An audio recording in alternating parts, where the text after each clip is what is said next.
ہمارے مشائخ، ان کی خانقاہوں میں جو لوگ آتے تھے اور ان کے پاس وقت گزارتے تھے، وہ بھی تو یہی کام کرتے تھے. مشائخ چشت سبق کہتے ہیں اللہ حاضری اللہ ناظری اللہ معی. اللہ حاضر ہے، اللہ مجھے دیکھتا ہے، اللہ میرے ساتھ ہے. تو مقصود تو وہی ہے. تو یہ جو سبق سکھائے گئے ان کا بنیادی مقصد کیا تھا کہ دل میں اللہ تعالی کے استحضار کو پیدا کر دینا.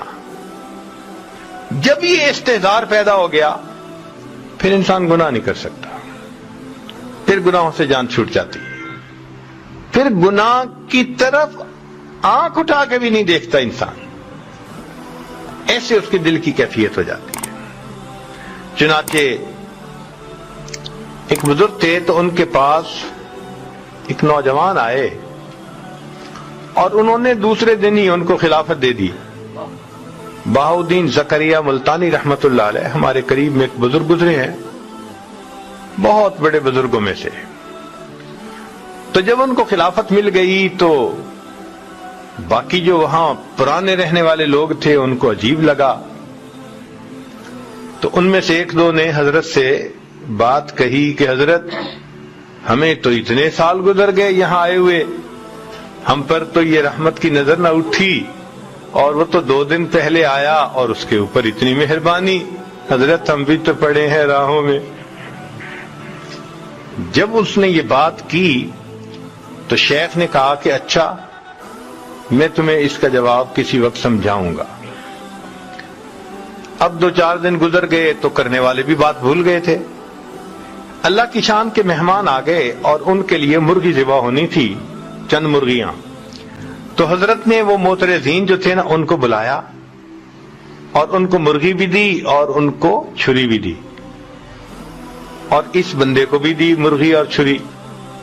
اور ان 4-5 جو بھی تھے ان کو کہا بھئی جاؤ ان کو ایسی جگہ ذبح کر کے لاؤ جہاں کوئی نہ دیکھتا. وہ لوگ گئے، کوئی دیوار کے پیچھے بیٹھ کے ذبح کر رہا ہے، کوئی درخت کے پیچھے بیٹھ کے ذبح کر رہا ہے، سب ذبح کر کے لے آئے. تھوڑی دیر کے بعد وہ نوجوان آیا تو دیکھا کہ مرغی بھی زندہ ہے اور آنکھوں میں آنسو بھی ہے. تو شیخ نے پوچھا کیا ہوا؟ حضرت آپ نے شرط لگائی تھی ایسی جگہ ذبح کرو جہاں کوئی نہ دیکھتا ہو. میں جہاں بھی گیا میرا پروردگار مجھے دیکھ رہا تھا. تو شیخ نے ان لوگوں کو سمجھایا کہ دیکھو اس نوجوان کے قلب کی یہ کیفیت تھی جس وجہ سے اس کو میں نے یہ نعمت جلدی عطا کر دی. تو اس ذکر اور مراقبے کا بنیادی مقصد یہی کہ ایمان مضبوط ہو جائے، پھر انسان کی زندگی گناہوں سے پاک ہو جاتی ہے. آج چونکہ ہم محنت نہیں کر رہے، آج گناہوں کا کرنا بہت آسان بن گیا.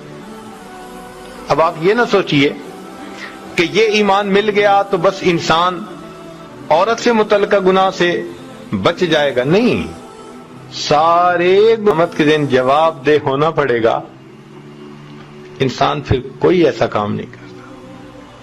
کتابوں میں لکھا ہے کہ امیر شاہ ایک علاقے کا بادشاہ گزرا ہے، اس نے تفریح کا پروگرام بنایا کہ میں جنگل میں جاتا ہوں اور شکار کھیلوں گا. اس کے ساتھ پولیس بھی تھی. 3 دن اس کا وہاں سٹے تھا. اب پولیس والوں کو ایک گائے وہاں نظر آئی جو چر رہی تھی. تو انہوں نے دل میں سوچا کہ بھائی کوئی اس کا مالک تو قریب نظر نہیں آتا، تو یہ شاید بغیر مالک والی گائے ہے. انہوں نے اس کو ذبح کر لیا پکڑ کے اور اس کو گوشت بھون کے کھا لیا. وہ گائے تھی ایک بوڑھی عورت کی. جب گائے واپس نہ آئی شام کو تو وہ اپنی کوٹھری سے نکلی، ڈھونڈتے ڈھونڈتے پتہ چلا کہ جی گائے تو پولیس والوں نے کاٹ دی، ذبح کر دی اور کھا بھی لی. تو اس نے کہا کہ جی میرا تو گزارا ہوتا تھا اس کے دودھ دہی پہ، اب آپ لوگوں نے اگر ایسا کیا تو مجھے پیسے دے دیں، میں کوئی اور گائے خرید لوں. انہوں نے پیسے بھی نہ دیے. اس نے کہا اچھا پھر مجھے بادشاہ سے ملاقات کروا دو، میں اس سے پیسے لے لیتی ہوں. تو انہوں نے کہا نہیں ہماری نوکری چلی جائے گی. انہوں نے بادشاہ سے بھی نہ ملنے دیا. وہ بڑی پریشان کہ اب میں کروں تو کیا کروں. کسی سے اس نے مشورہ پوچھا تو انہوں نے مشورہ دیا کہ دیکھو بادشاہ نے 3 دن کے بعد واپس اپنے گھر جانا ہے اور راستے میں ایک دریا پڑتا ہے اور اس کے اوپر ایک ہی پل ہے, دوسرا کوئی راستہ ہے ہی نہیں, تم وہاں چلی جاؤ.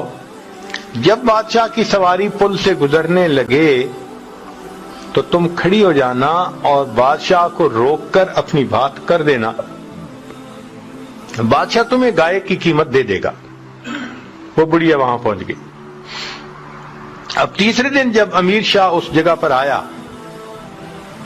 اللہ اکبر, تو پل سے گزر رہا تھا, بڑھیا اٹھی اور اس نے اس کے گھوڑے کی لگام کو پکڑ لیا, کھڑا کر لیا. تو امیر شاہ نے پوچھا اماں کیوں میری سواری کو کھڑا کیا؟ تو اس پر اس بڑھیا نے کہا کہ امیر شاہ میرا اور تیرا ایک معاملہ ہے, میرا اور تیرا ایک معاملہ ہے, یہ پوچھ رہی ہوں کہ اس پل پہ فیصلہ کرنا چاہتا ہے یا قیامت کے دن پل صراط پہ فیصلہ کرنا چاہتا ہے. کہتے ہیں جب بڑھیا نے یہ بات کی امیر شاہ کانپ گیا, نیچے اترا. اماں کیا بات ہے؟ اس نے پورا واقعہ سنایا.